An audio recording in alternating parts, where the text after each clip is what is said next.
yourself right now because you just completed Warlords of New York. So this is a beginner's guide to help you understand Emma, the recalibration station lady. Now, you just completed Warlords, like I just said, which means that you're going to spend a lot of time at this location in a base of operations back at Washington, D.C. Yes, you're at the White House now, again. So you're going to make your way over here to her. About making your way over to her, you're going to see expertise, you're going to see optimization, recalibration station, and recalibration library. It seems like a lot and it can become overwhelming. Now, we're going to sum this up the best way so you can understand what you need to do here. Recalibration library is basically a place for you to store weapon talents, backpack talents, chest talents, and stats. So you'll come over here with your useless gear. Let's say you'll find a rifle that has 15% weapon damage or 10% weapon damage because you got to store it here. You'll basically extract that talent just by putting in this library. Unfortunately, I can't show you because my library is complete. Now, same thing for, let's say, attributes. You'll do the same thing. So all your attributes will go here. So that's damage to armor, critical hit chance, health, damage to armor, damage targets out of cover, headshot, and reload speed, and so on and so on. All that stuff would go there. And then as you can see, talents would be that weapon talent, of course. So you have to find every weapon talent in the game and put it in this location, unfortunately. So that's for every weapon, by the way. You have to do the exact same thing for every weapon in the game, from pistols all the way up to rifles, shotguns, LMGs, SMGs, all that stuff. And then for mass, what you need to do here now, you need to store the core attribute. So core attributes will be weapon damage, armor, and skill tier. So you have to do that same thing for each and every gear. On top of that, attributes as well. Now, chest plates and backpacks, yeah, you're gonna have fun with this. So just like you had to do for the weapons, you need to store every chest plate talent in the game here as well. That's gonna be a lot. Like I said, it's gonna be a party. Same for attributes. Same for core weapon attributes too, and for backpacks as well. So talents only roll on backpacks and chest plates and weapons, just to let you guys know if you didn't know. So it's gonna be a grind here, a really long grind for you guys, but it's gonna be so many things for you guys to do. So after that, the recalibration station, right? What is the recalibration station? Do not waste your time on this early game. So this is basically for you to optimize your gear. Well, not optimize, but recalibrate it. Let's say you find a weapon that has a low stat on it, but it has a good talent. So you got to be wise when it comes to this part right here, because this part can be extremely tricky, of course.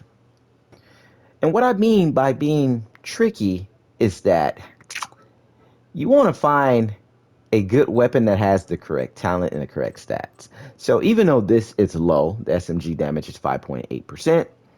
It's low, of course, but this is a really good weapon. Why? Because I can optimize this talent, optimize this weapon damage here, and then I can change the talent, right? So what that means is that if you see something like this means good. Just because it's 5.8% doesn't mean that it's bad because I can optimize that.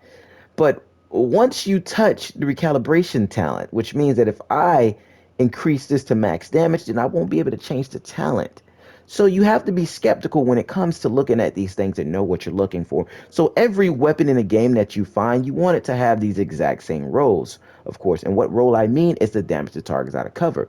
That way, you don't have to touch the SMG because I can optimize that. And we'll get to that. So what I'm going to do here, measure is a really good talent, but say for instance, I don't want measure. I want optimists. So what I'm going to do is I'm going to transfer this talent because this talent is now stored in my recalibration library, which means that I can put this talent on any particular weapon of choice. But note that this talent does not drop on certain weapons, of course, just to let you guys know that. So, but I can put this talent on any particular weapon of choice. You're going to see certain talents that are going to be on certain weapons and they won't be able to be extracted on other weapons. I believe that talent will probably be determined. Yes, so determined is not here, and there's a few other talents that I can't put on this particular weapon, of course, just to let you know. So not every talent in the game will be transferred on certain weapons because that weapon would be deemed as too overpowered, I would say, which is how the devs kind of had it set up. So we're going to swap this talent out to Optimus. So this is what the recalibration station is. So you can also do this with gear too. any particular gear in a game, you got a chest talent that you want to change out, or you want to increase the stats of a particular talent, you can do that. That's the point of the recalibration station. Now, so since we just swapped that talent out to Optimus from Measure, that's what we did. So what we're going to do now is go to the optimization station, and we're going to go to SMGs. Now we're going to find that SMG. So here's that SMG that I just changed. So remember I was telling you that there was no point for me to recalibrate that, because what we can do now, since we have the materials, as you can see at the bottom here, those are my materials. Now I can increase the SMG value of this weapon by just optimizing it just like this. I can max it out. As long as I have the materials to do so, I can do that. So we're out of that particular materials right there. As you can see, it's 0.6 there out of 15. We need more to do that, but so we can't touch that. So let's go to another weapon here. Let's go to another weapon that does not have much. So you can also do the same thing with exotics too. If your exotics is extremely low, you can also increase that value up at the optimization station. You can also do the exact same thing when it comes to gear. So if I have, let's say, a chest plate that has a lower stat on it, I'll come here and I will basically hit square to optimize and increase that. This was the point of your recalibration library. So we're just trying to sum this stuff up for you, man, because when I tell you it is a lot to go from. Now that is the optimization station. Now we have the expertise station. Now with the expertise, it's going to be a little bit different, and this is going to be extremely grindy too. So every weapon in the game, you're going to have to donate it to increase your expertise level. Now my expertise level is expertise 21. The top is 22. So as you can see, rank progression here, proficiency rank. Now, what that means is that I need to either play with this weapon by farming with this weapon in game or PvP, whatnot, whatever you're doing, as long as that weapon is equipped, you're going to gain expertise experience to get that proficient, as you can see, as this weapon is already done. Now, so any kill that I get, any XP that I gain, it's going to allow this weapon to level up. And that's the same thing for gear. That's the same thing for your specialization. That is also the same thing for named items and skills. It's going to be, when I tell you it's a grind, it is a grind. So I'm going to show you. So if you have the materials, let's say to increase a particular stat, now here, you don't want to do this, especially when you're new to the game, but you can donate materials by simply hitting L2. And when you donate materials, you want to donate the printer filament materials, because doing so, you'll be able to do that a lot. So you'll just hit X to donate. And that's all you're going to do. So we're just going to push that up to 1, because we don't want to waste all my materials, of course. So now I'm rank 1 on that particular piece, and it needs to get to 10. So getting that weapon to 10, once that weapon is all the way at 10, right, or that gear is all the way at 10, what you're going to be able to do with that gear is you're going to be able to level that piece up. So I'm going to show you a piece that's already leveled up that's in my inventory. So by these pieces that are already leveled up, now you're going to have the option to put that expertise level on such gear. So this is 13. Of course, you need exotics to do that one. You also have to have exotics with this, but we're going to find something that does not have a level on it. So that's what we're going to do. We're going to go to a chest plate, and I'm going to show you what leveling up a piece looks like. So this is, okay, we haven't did this. This is my name, Walken Harris, called the Chain Killer. Now, we have the materials. We have all the materials that we need to do so. I'm not going to show you what that's going to do. We're going to expertise about upgrading it. And that's now expertise level 1. So on and so on. You can get that all the way up to 22. But like I said, it's going to take exotics and a lot of exotics to get it to that particular point, of course. This is a lot to explain. A lot. But I'm trying to sum it up for you guys to understand in a way where it won't be confusing, of course. So that's the purpose of expertise. But instead of doing your gear first, if you have the materials, you want to focus on the primary weapon of choice. So whatever weapon that you fancy more, you definitely want to put those levels and exotics components into that piece, because that is your bread and butter. So this is my Eagle Bearer, which now drops in a dark zone for you guys that don't know. I can get this weapon up to, let's say, 12. So we'll do so. Let's get that up. We got the exotics to do it. So now I expertise that 12. So now what that means is that expertise 12, that's 12% more weapon damage on this particular weapon, just to sum that up. And the same thing for gear. Gear, you get armor, and weapons, you get weapon damage. And expertise, you get weapon damage for that particular specialization, of course, just to let you guys understand that. So gear piece here, I'm going to show you. Chain Killer now has 1% armor on it, which increases the armor value of that particular gear. So hopefully that makes sense for you guys. I'm trying not to confuse you guys about all of this because it is a lot to understand. As you can see, this one right here has an expertise 11 on it, which means that it's 11% extra armor that I have on that particular gear, which is why you're going to see most guys sitting at, let's say, 1.8 million armor based off it being on whatever particular gear. So this is what it'll look like on a loadout. As you can see, my master's expertise 14, backpack 14, chestplate 13, 12, 13, 13. And we're sitting at 1.8 million armor, of course, even though my chestplate is a red.